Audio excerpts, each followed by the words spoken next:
Welcome to MTSS in Motion. In this series, we will be examining a multi-tiered system of support framework for meeting the needs of all learners. Today's topic is the power of Tier 1.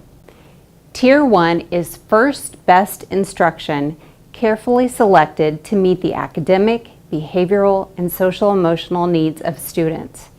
These universal supports for all students are evidence-based and chosen to meet the needs of the current student and staff population.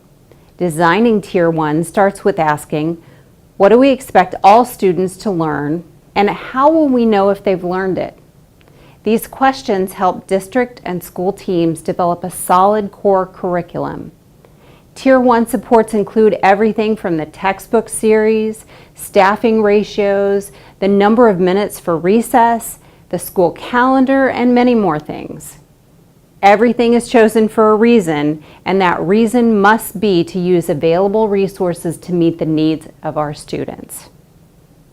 Tier 1 is effective when at least 80% of students are meeting benchmarks for academic, behavioral, and social-emotional goals.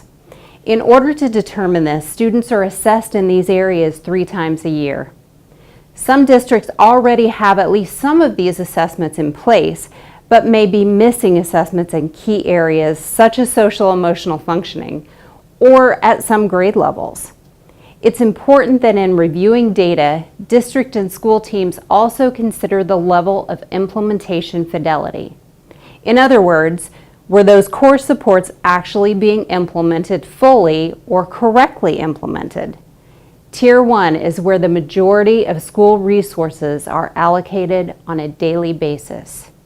It is critical that when districts and schools determine that Tier 1 supports are not producing the desired outcome, the focus is on improving Tier 1.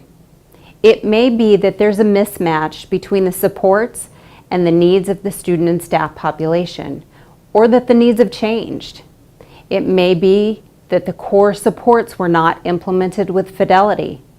It also may be that there are needs that require more universal support for the population as a whole. For example, a school may determine based on behavioral data that they have a universal support need for deliberate instruction in classroom routines. When less than 80% of students are meeting the expectations in this area, it makes sense to instruct all students in this area. Thank you for watching MTSS in Motion. For more information, please visit our website at indianaieprc.org and click on the Learning Center tab and choose MTSS from the menu, or contact one of our team members to get MTSS in Motion for your district.